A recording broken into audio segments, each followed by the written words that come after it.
Assalamualaikum warahmatullahi wabarakatuh. Ketemu lagi dengan ANB Karya Indah Channel. Dalam kesempatan kali ini kita akan mencoba ya menyampaikan terkait bagaimana penggunaan AHP dalam suatu penelitian.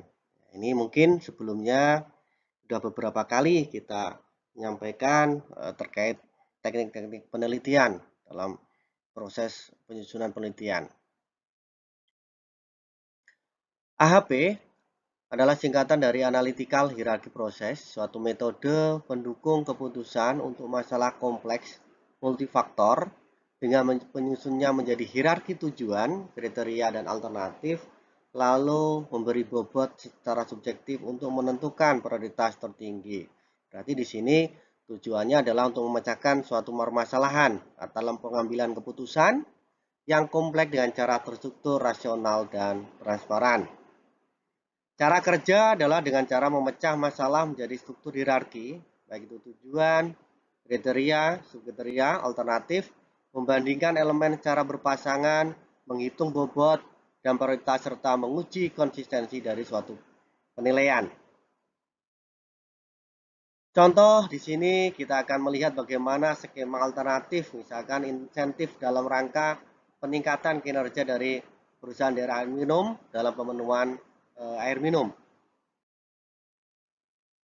Data kita peroleh di mana data perbandingan berpasangan dengan skala 1 sampai 9 di mana data yang terkumpul tersebut diolah dengan menggunakan metode AHP yang sebelumnya dilakukan perhitungan geometrik reratanya untuk mendapatkan matrik perbandingan berpasangan.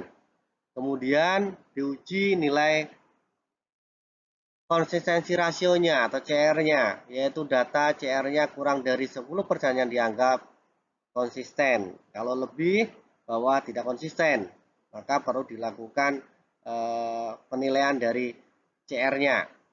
Data responden diperoleh melalui pengisian kuesioner atau wawancara, bisa juga melalui observasi di lokasi penelitian yang nanti bisa menghadirkan pihak-pihak yang dianggap mewakili atau sebagai narasumber yang kompeten, lalu nanti kita sampaikan kuesioner untuk mengisi responden tersebut.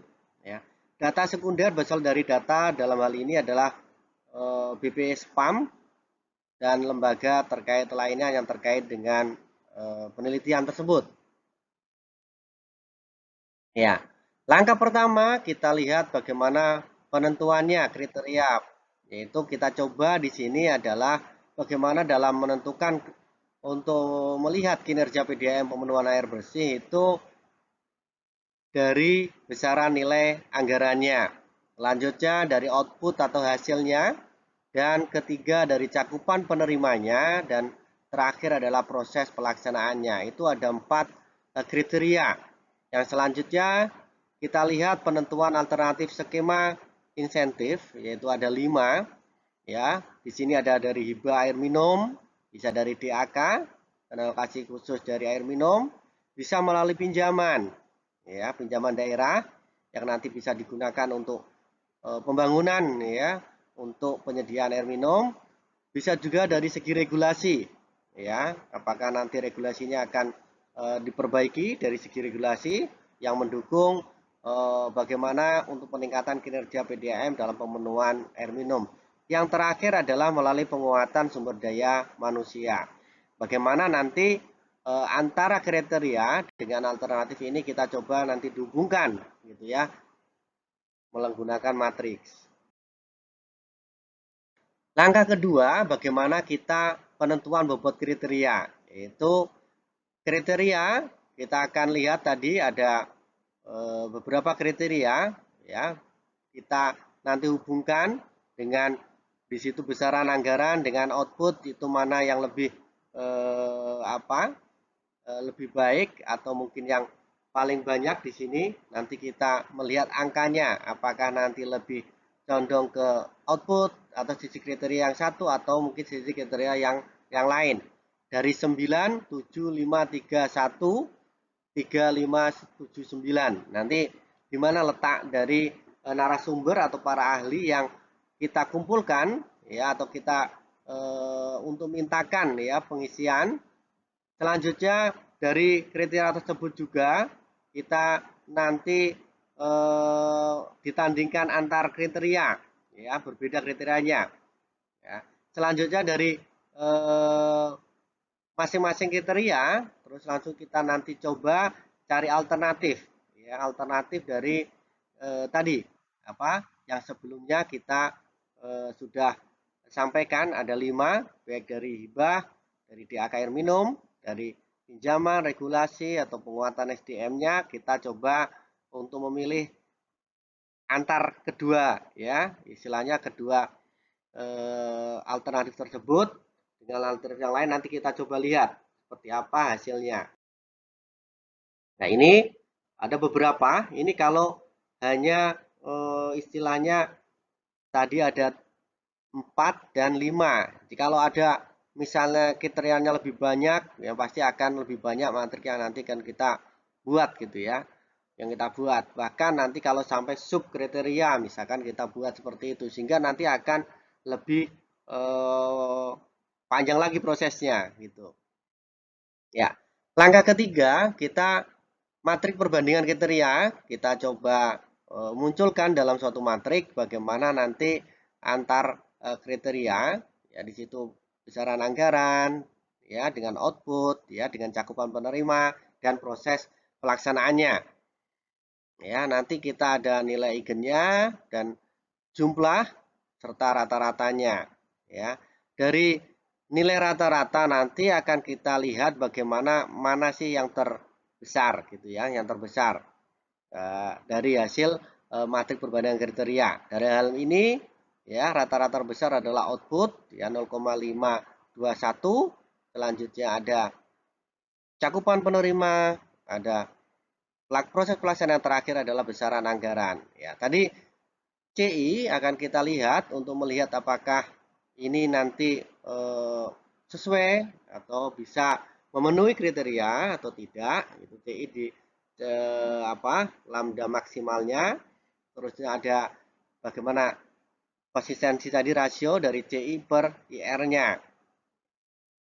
Di situ kurang dari 10% sehingga bisa diterima.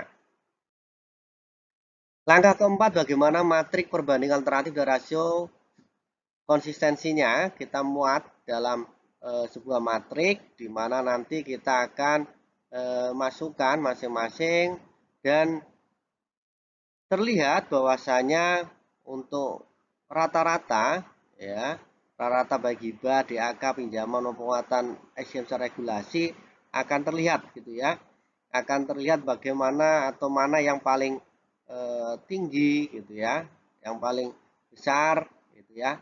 Itu 0,45, di situ adalah penguatan SDM, selanjutnya ada nomor 2 0,2 adalah regulasi, selanjutnya ada DAK 0,1 sekian ya. Begitu juga nanti berikutnya untuk yang lain kita lihat gitu ya, untuk melihat bagaimana kondisi ya rata-rata nilainya yang hasil dari matrik perbandingan alternatif dan rasio konsistensi.